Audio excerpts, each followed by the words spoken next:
Denard is back. Welcome everybody to the Voice of College Football Michigan Football at the Voice of College Football. I am one of your post-game football hosts, Desmond Upshaw. Thanks for joining. I am here with Mark Rogers.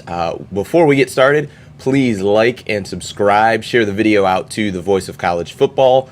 Also, make sure you subscribe to Mark's main channel, the Voice of College Football, as well as his Patreon page as well, where they do picks on a regular basis, not just from Mark, but also from other media contributors as well. So thanks for joining us, and we will get rolling. Mark, how you doing today? I'm doing well, everything considered. Yeah, I am doing just fine. We'll leave it at that. Everything's good. Everybody's healthy. Yes, that is good. That is good. It's nice. We had a pretty warm last 2 days here in Michigan, and now we're back down to the, mid-20s, 19 wind chill. So it's nice and chilly. We're back to February weather. I think we all got a little excited on Monday and Tuesday with the 40 to 50 degree weather, but we're back down to earth now. So yeah, we're pretty much getting the same type weather, maybe a day behind, because it was really nice today, up near 60, somewhere in that range, and it has been for the last couple of days. And I think we're going to take the big plummet tomorrow as well. Yep.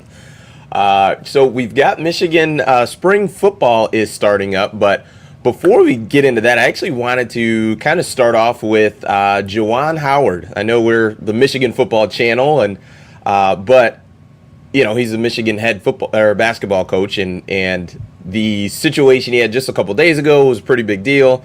Talk of the town, and long story short, essentially he ended up open-handed hitting one of the assistant coaches for Wisconsin after the game in the quote-unquote handshake line, and he ended up getting a 5-game suspension, which is essentially just the end of the regular season that he'll be suspended. And then should Michigan make the postseason, he would be able to coach in the postseason play. Just a lot of odd things with that whole situation. I think Juwan obviously was pretty heated with everything that happened. It seemed to spark from a late timeout with anywhere from 25 to 30 seconds left in the game. Michigan was pressing and trapping one of the Wisconsin guys, and the ball ended up getting knocked out of bounds.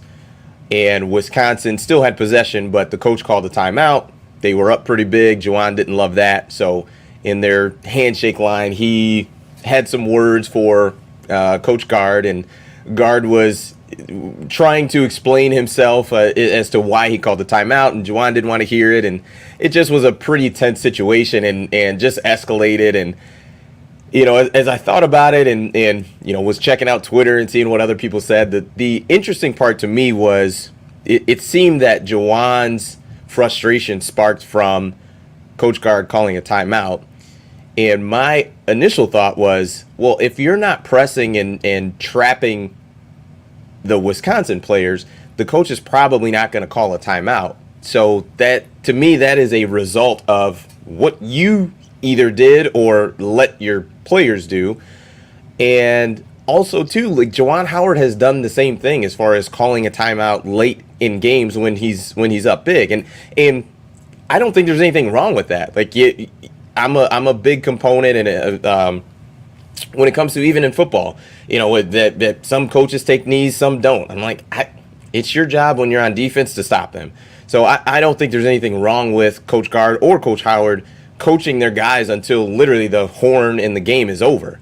So I just didn't understand that part, and it seemed to just kind of spiral out of control, and it seemed like Juwan Howard's frustration was all towards Coach Gard, and he ended up hitting a different assistant coach, which I don't condone hitting any of them, especially being who you are. Like, there's a certain responsibility that comes with being a head basketball coach at a blue blood like Michigan. But it just was a incredibly odd situation, and to me it seemed a bit hypocritical for Juwan, based off of the things that he was frustrated by. Some of it was results of his decisions, and then also it's also a situation and something you've done before to other coaches, and to now be extremely upset about it now that it's happened to you. It was an odd situation, and I was shocked that it got to that point for Juwan, and it was a wild situation. I don't know much about it other than obviously physical contact, an attack of sorts cannot be tolerated in any way. And when it comes to strategy near the end of a blowout game, whether that be pick your sport, that's guys shooting 3-point baskets and running up and down the court when they've got a 25-point lead. That can be throwing passes and running plays, trying to score up by 25 or 30 points in football. That's stealing bases in baseball. Whatever your sport, I tend to side with the old school approach of do not embarrass your opponent. But I will say I do not in any way expect anybody else to adhere to those guidelines, meaning you're a big boy. You coach big boys, they can handle it. You're out there until the whistle blows, and it's your job to stop them. It's your job to score. Therefore, you can take it regardless of what they do to try to continue to run up the score or whatever. Again, you're competitive athletes. You should be able to take it. So while that's not necessarily my approach, I don't fault anyone in taking that approach, nor do I think that should be looked down upon in any way. Yeah. And the last part of it, excuse me, was the suspension. And there was a lot of talk about this on even, ESPN and places that they typically talk about just pro sports, but they said that there would be, they wouldn't be surprised if there were discussions of Michigan potentially letting him go. Not that they would, but that potentially those discussions were being had. And I thought his suspension of 5 games, I thought that was extremely light and lenient, because the thing that I immediately thought of and looked at when the topic came up was what would happen to a player who did essentially what Juwan Howard did. And my thought is it would be way more than 5 games. Like, even with the regular season coming to an end, I don't see how a player would get away, would come out with just a 5-game suspension after doing something similar to what Juwan Howard did. I mean, I could easily see 10, 15 games, and even at this stage of the season, just being like, yeah, he's suspended indefinitely and basically saying that he's done for this season. So I thought that was extremely, extremely light because you think about it, and I don't think the point of the punishment should be. Part of it is to discourage others from doing the same thing. And if you're a coach and just say you're super cynical, I mean, you could essentially say, well, if I do the same thing that Juwan Howard did to another coach, I'll only get 5 games. Like, that's not that bad. I mean, I could live with that. We could deal with I could deal with a 5-game suspension. Like, that's really not all that bad. I mean, I was assuming that he was going to be suspended for the rest of the season, like regular season and post game. That was my initial thought, just because I think with Michigan, there's a certain level of respect that they, not only administration, but also, coaching staff, hold themselves to a certain standard. And I assume that this would be one of those types of punishments where you're just like, yeah, we can't tolerate this. Like, this is something that we have to just really get on top of. And I was shocked that he got 5 games. And I think it's one of those things where I don't think Juwan Howard is a bad person by any stretch of the imagination. But the tough part is perception is reality. And you had last year with, I believe it was the Maryland game in the Big Ten tournament, where he got a little heated. And then now you look at this. I mean, it's you can only go off your reputation for so long until we look at the patterns of the things that you do. Now, this could be the last type of issue that he ever has, as the Michigan head basketball coach, and we're all fine. But if you continue to not be able to keep your emotions in check, that's a tough thing to continue to have happen.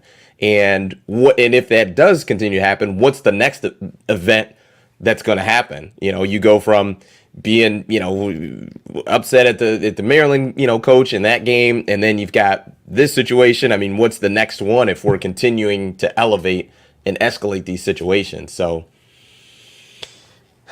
we'll see what happens. I think yeah, and I agree with Ed Rogers. It's embarrassing to a great university. And Dre's not on with us today, but he shot me a text as soon as this happened. He was irate. Dre was very upset about it, and he just said the same thing. This is embarrassing, and he's like, it's just bad decision making from a guy who, his track record before before his hiring here has just been flawless. I mean, he was with the Miami Heat for a long time, and just you heard nothing but great things about him. And to have this happen at your alma mater, and I think he's a perfect fit to be the Michigan basketball coach. Obviously, being a former player, it's just odd. It's just odd. D-Rock, open slap equals 5 games. Punch equals done. Big Ten rules. Bad luck for a team in conference. Commissioner amazes me in all facets of his decision making too. It's interesting. I just didn't love it, but like I said, and hoping he can kind of get this in check and have kind of the reality check, so to speak, to where he understands. This has got to be the end of this. Like, you've got to get your emotions in check, because you're going to ask your players to do the same exact thing. When things get tense, when things get, heated, you're going to want them to keep their composure. And that's a very difficult thing to tell a kid to do when you're not doing it yourself. Coach, we just got into a fight because of you. Literally because of you. So that's a very difficult thing to turn around and say, keep your composure, and, as you coach guys up. So, like I said, I know we're not the basketball channel, but definitely was something I wanted to at least touch on a little bit. So that's glad to see he's still with Michigan, and hope this is the end of these type of situations for him. And to your last point, it's much more understandable for a player to get frustrated and take it out physically on somebody else. Number one, because of the nature of what they're doing, that you get more physically riled up, potentially being actually in the game versus being on the sideline. And number two, obviously their age. We shouldn't have a 45-year-old guy that's behaving less mature than the players on the court who are 19, 20 years old. Exactly. So yeah, we'll see. Like I said, I have faith in him. I think he'll get it together. Sometimes it takes an extreme situation for you to have kind of that self check, that reality check, to be like, okay, I'm kind of blowing it a little bit. I need to get this together, and hopefully he will do the same. So Denard Robinson is back. So today, and not too long ago, former Michigan quarterback Denard Robinson is joining the Wolverines staff as the assistant director of player personnel, per It's Ant Wright. I'll give him the credit because that's what I see with Pro Football Focus draft tweet here. So what are your thoughts on Denard coming back, Mark?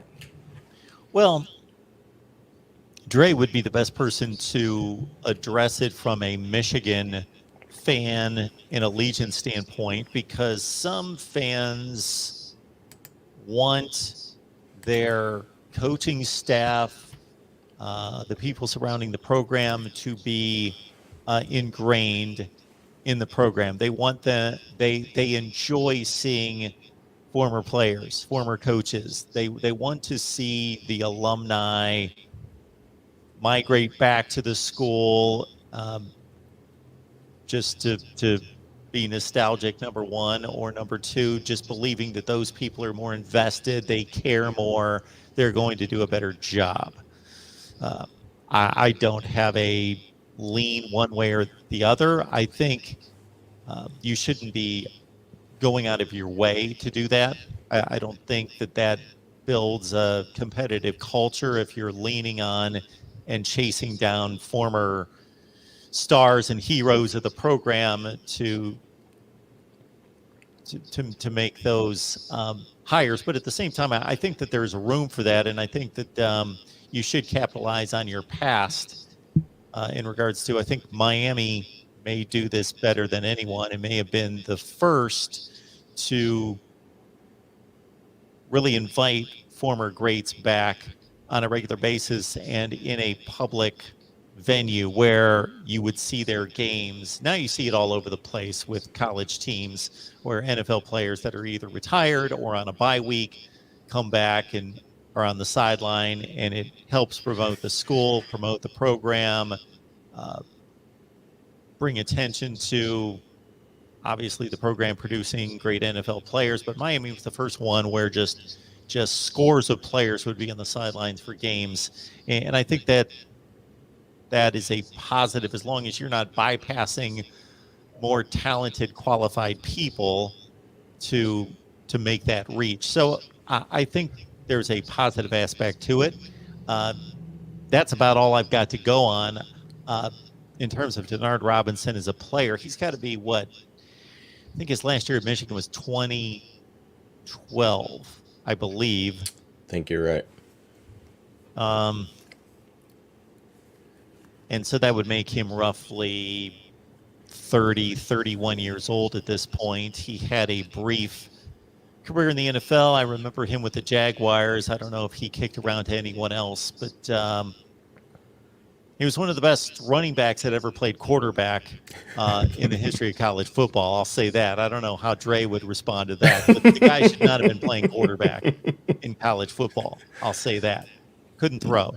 Yeah, he was electric. He was electric. The interesting part, and I think what this speaks to is how me personally, how I think the college football programs are almost moving more towards an NFL model with having, the directors of player personnel and building up almost like a front office. I mean, it 5-10 years ago, and I could be completely wrong, but I don't feel like there was a focus on that as far as having those type of administrative positions in college. And I think with NIL and the types of the transfer portal, just with things being open and the fluidity that there didn't used to be, I think this is what that move to me speaks to. But I think it's good to bring someone in. He's a Michigan player. He was a great while he was here.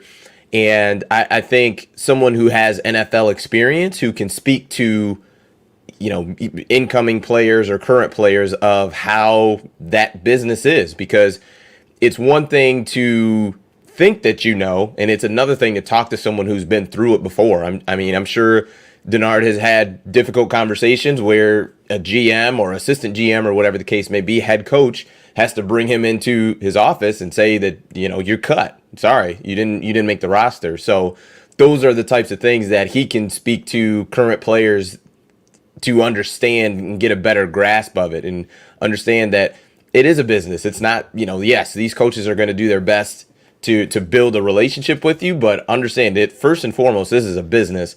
So the coach that you think likes you and loves you and all that is the same coach who's got to make that decision on, we're only keeping 4 running backs. Unfortunately, you're number 5.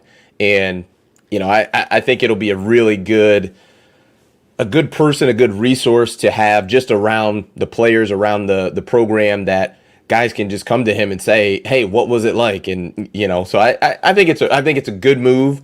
And like I said, I think it speaks to just kind of that move and that transition to a lot of these higher level, the elite programs are moving more towards an NFL model. I mean, I wouldn't be surprised in the next 5 years if we see potentially a GM hired for, one of these, Ohio State, Michigan, Alabama, to where it's, I mean, you're almost essentially going to need that, because once guys hit the transfer portal, you're going to have that conversation with a head coach saying, hey, what are you looking for? All right, we'll get you a list of these guys are in the portal. We think they fit our model. And, head coach can kind of make decisions or divvy that up to position coaches as they see fit. So I definitely think that's the transition and the move that we're seeing these college programs move towards.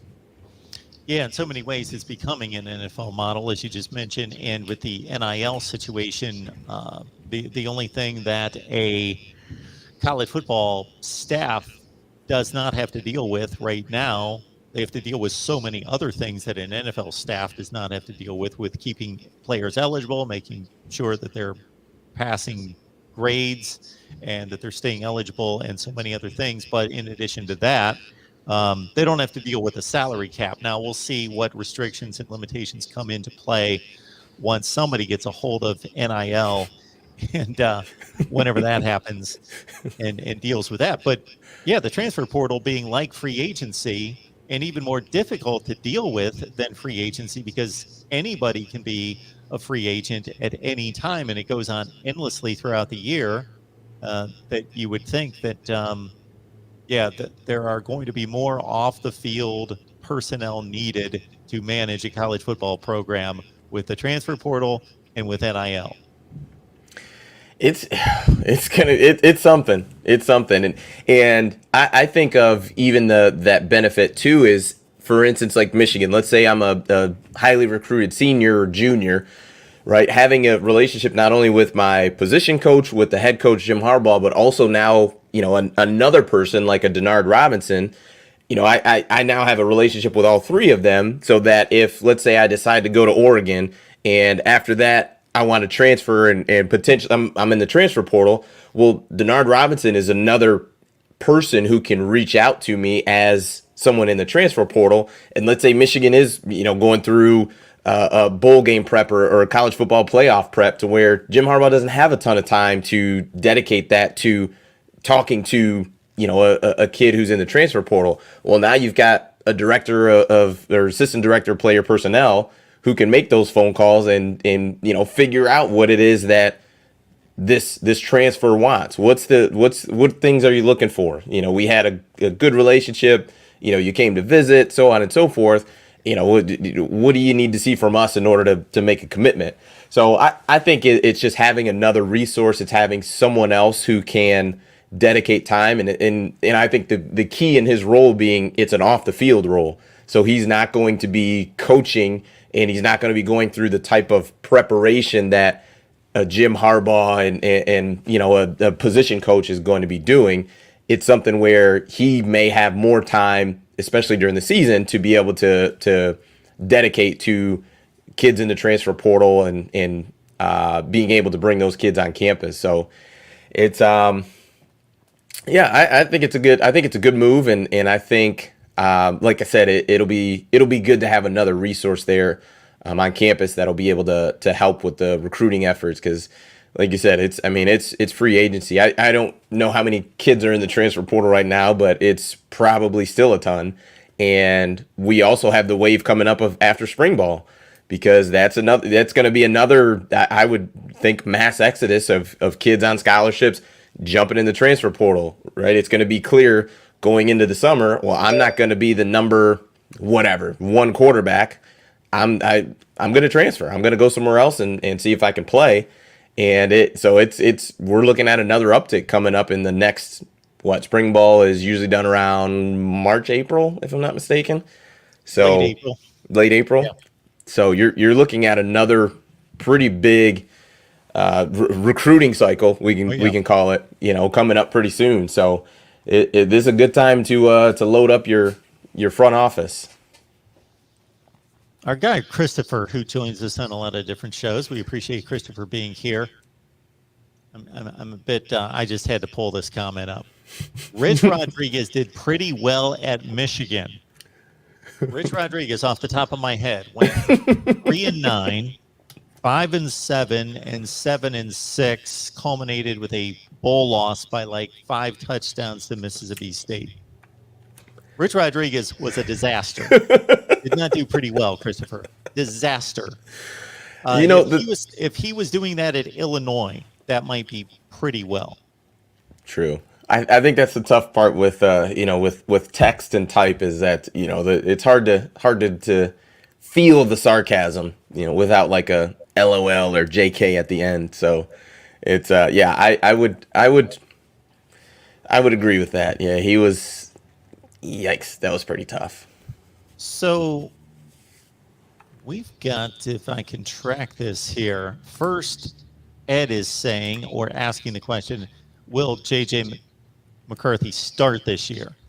And then Rob jumps in with JJ better start or I'm out. And then Let's Toast Media, JJ needs to start.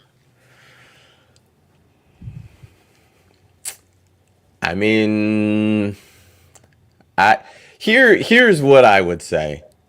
Coming out of spring ball, you need to have a clear number one. While I do think the 2 quarterback system, maybe it worked for Michigan last season, but to me, I think if it's not clear that JJ's going to start, I just think my thought would be the problem is the quarterback coach, because he should be ready to play at this point. Last year he's a freshman, he doesn't know the entire playbook, so on and so forth. I can understand that, but once you have time in the system, you've played some meaningful snaps. JJ can say as much as he wants that I'm committed to Michigan, I'm a Michigan man, love it, and I do think he feels that way. But I also know that feelings change, especially when you see a depth chart that says McNamara is QB1 and McCarthy's QB2. That could change his feelings and change how he feels about things. And the last thing Michigan needs is to have a 5-star quarterback on campus, which we've talked about on previous streams. When you're talking about getting to the college football playoff and getting there consistently, one of the big separators is having a high-level quarterback. And if you've got one on campus and he potentially transfers because you don't make a decision on starting him, that's going to be it's going to be tough to return and get back to the playoff without that guy. You look at Clemson, they had to make a tough decision with Kelly Bryant and Trevor Lawrence, and people could say it was an easy decision, but Trevor Lawrence was a true freshman. And you look at Alabama, they had to do the same thing with Jalen Hurts and Tua Tagovailoa. And I think that decision was a little easier just based off of Jalen Hurts is not developing there at Alabama as a quarterback and as a passer. But nonetheless, it was still a very difficult decision to make. And when it was made, which was at halftime at the national championship game. So it's tough decisions have to be made. So I think if I were Jim Harbaugh, and as long as JJ, if it's close, I'm probably going to go JJ. And if he's put in the work and done the things that we've needed him to do as a coaching staff, then I'd probably go JJ, because like I said, there aren't many 5-star quarterbacks that come out every year, and if you don't have one, you need to be stellar everywhere else. Rich Rod with a dumpster. Oh. See, the best quarterback should start. Cade is a returning Big Ten championship quarterback. JJ might see more snaps, but may not start again. I don't know. It's just it's difficult. It's a difficult situation. I think the safe route is to let them play it out in spring ball, but I don't know, because Jim Harbaugh's he says that he is a merit-based coach, so that the guys who have done it on the field are the ones who are going to get the benefit of the doubt. But I don't know. So Cade McNamara is a good quarterback. He's a top I would put him in the range of top 25 quarterback in the nation, something like that. Yep. J.J. McCarthy could turn out to be a great quarterback. He's not played a full game against a good opponent to show us what he can do. But we know what the arm talent is and the running ability, and that the ceiling is much higher than Cade McNamara. Michigan being a team that should contend for a Big Ten championship, you wonder what the coach decides, what Harbaugh decides, if what he sees in practice and then putting that together with, again, I thought it was a good move to give J.J. McCarthy the number of meaningful snaps in the situations that they did against good opponents as they did the entire season. I thought that was good for a number of reasons, to keep him engaged, involved, show some worth, some value that, hey, you're right here. We want to make you part of the game plan, to also prepare him if McNamara would have gotten hurt, to be able to step in. And he played starting with, I think I would say the Wisconsin game was the most meaningful start or set of snaps that he got early in the season, and then progressed from there. So I thought that there were a lot of positives to them giving him time on the field, whatever that was, roughly 10 to 15 snaps a game. But, you wonder if they get to a point where J.J. McCarthy's better athletically, going to make the wow throw, the wow run, but they've got not that J.J. McCarthy's going to go out there and be a wreck and make a bunch of bad mistakes and throw the ball all over the field, but where they feel as though, okay, we've got a certain level team, and based on how we play football, Cade McNamara most likely is going to make better decisions more consistently. And if J.J. McCarthy can't show them that level of maturity and growth in his game, then who's to say that Cade McNamara is not still the better quarterback for this team? Yeah, not for a team that needs to run around and make a bunch of plays. Not if he went to Rutgers or Illinois or somewhere where they would have to base the offense and depend on him exclusively to make plays. But for Michigan, the way Michigan plays football, that very well could be the situation. And I think we're only 2 days into spring practice, so it's still pretty early. But the tough part is even if that is the case, to where, all right, Cade is just consistently making better decisions. I just don't know if I want to roll the dice on potentially having JJ walk into my office on May 1st and say, Coach, I want to enter the transfer portal. Because, I mean, and obviously not that Jim Harbaugh is going to get fired, but I mean, if they go, let's say the defense just isn't what it was last year, which I think most of us can agree that we don't think that will be the case. We actually do think that the defense will take a step back at some level. It may not be a disaster, but let's say some of those, the close games that you have on the schedule, you end up losing. Let's say Michigan goes 8-4, 9-3. I mean, who's to say JJ's not the difference between beating Michigan State and beating Penn State, and you potentially being a one-loss team getting in the playoff, versus going with Cade and you kind of know what the ceiling is. It's just difficult. And then you look at the year after. Okay, that's when JJ would be a junior, getting ready for the NFL draft, and let's say you have a disaster of a season, 3-9. I could see 9-3, 3-9, potentially Jim Harbaugh being in some hot water. And and obviously it's not all just because of the quarterback decision you made, but that would be part of it. And it's tough. I think if Cade is gonna, if it's close, I'd probably go with JJ, honestly, if it's close. But if Cade is the guy coming out of the spring, that he's going to be that guy that just does not make bad decisions. He's going to keep you in the game. But the tough part is when you need to be explosive, is he going to be able to consistently be that guy? So we'll see, but I agree. I think Cade is a really good quarterback. I would say yes, top 25, probably even top 20, as far as quarterbacking goes, and decision making is the number one most important thing to me when playing the quarterback position. So he's got that part checked off as far as making the good decisions.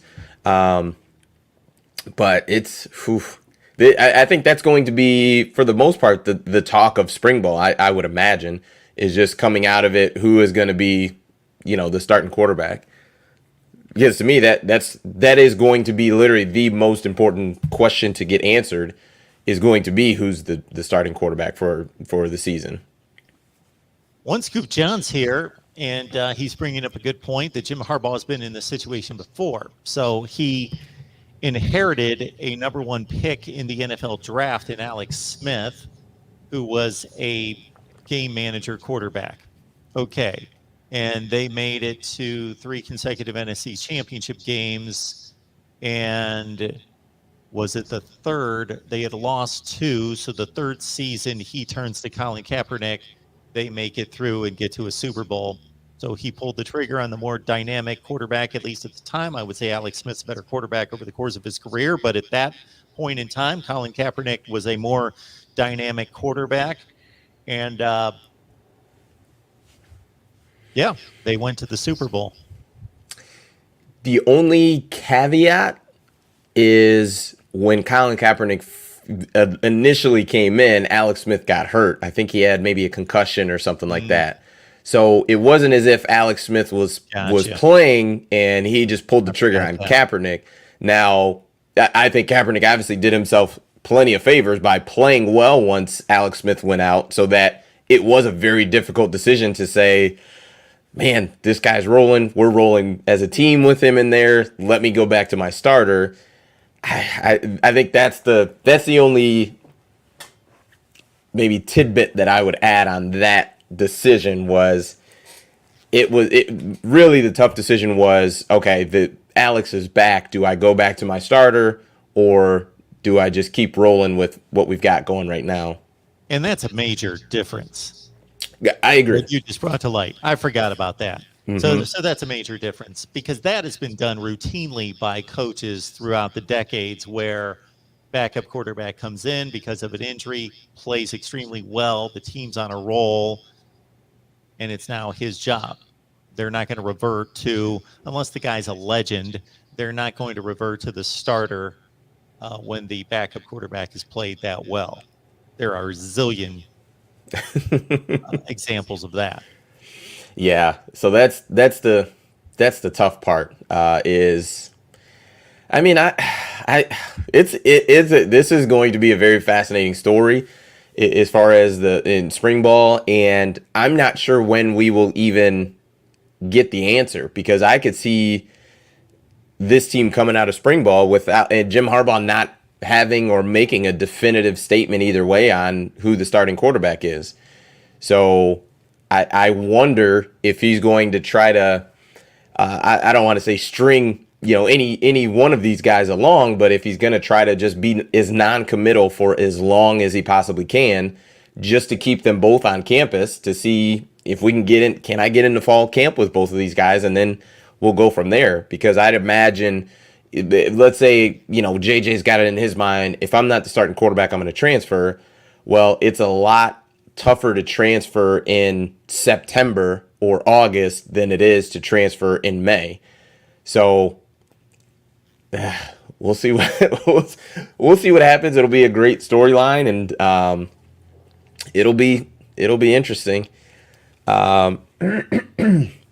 It's not often 5-star quarterbacks want to play with Michigan, especially Harbaugh's style of football. Michigan should consider bringing a quarterback training specialist.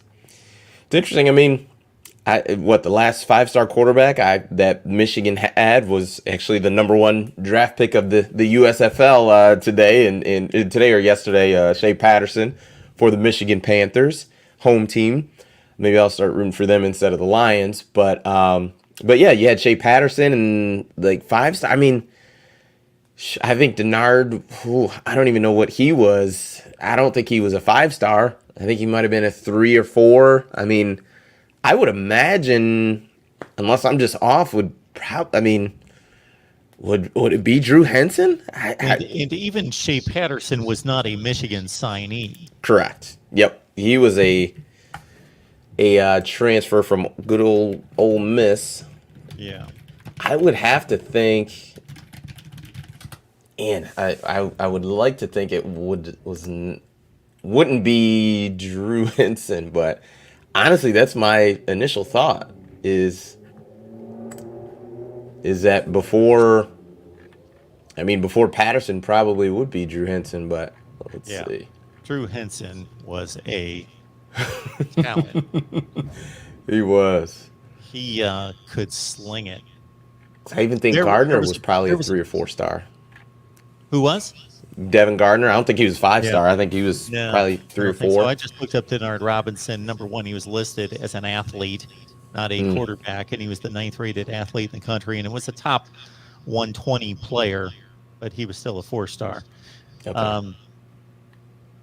I just thought Drew Henson was a phenomenal talent. He obviously couldn't springboard that into an NFL career. I just don't think he processed things at the NFL level, but in terms of arm talent, he was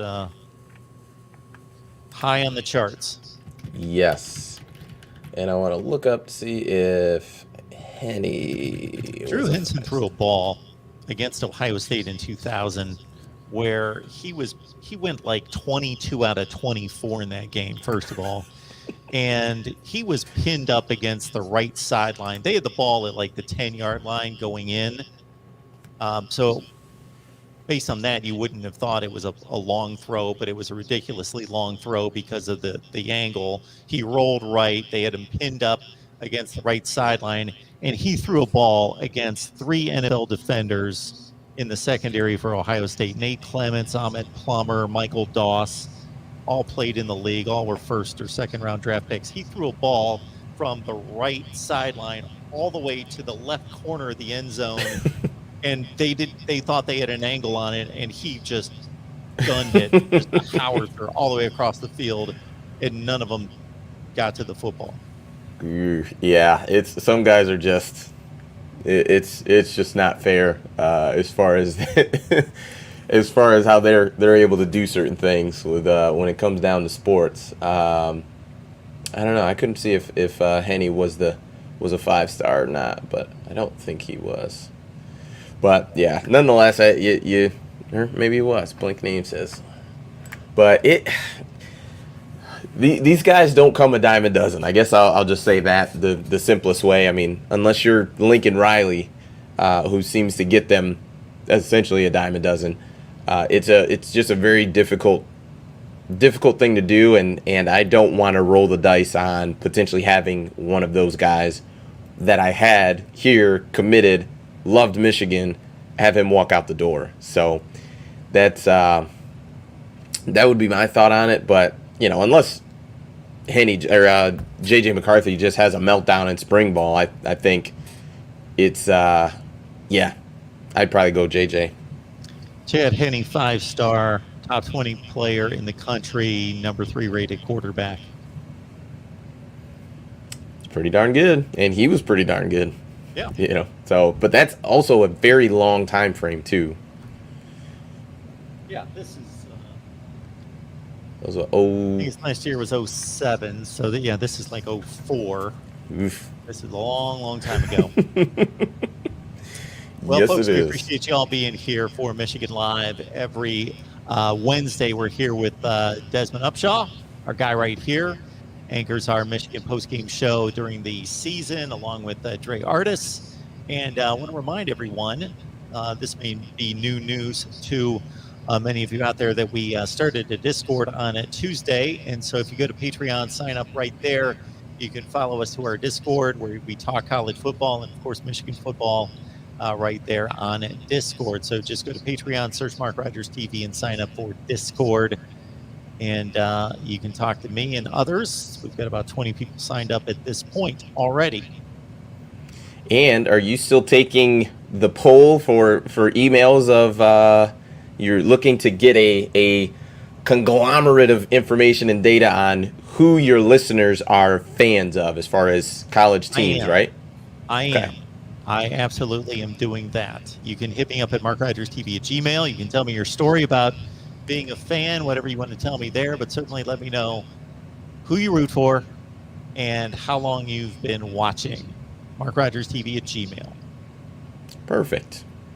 Well, I think we are about done here, and you've got to skedaddle. You've got another channel to hop onto, so it's nonstop for Mark Rogers, people. I want everybody to understand how hard Mark works, and he is on stream from probably the time most of us wake up until well after we are asleep. So thank you, Mark, for bringing all the awesome content that you do and providing for all the awesome different sports teams and channels that you run. So kudos to you. Kudos to you. Thank you so much for that. So what that means is if you love talking college football and want to hang around in more chats, Florida State right now at 6 p.m. Eastern, Miami at 7 Eastern. So we'll see you there. Sounds good. Guys. Thanks, Mark. Appreciate it.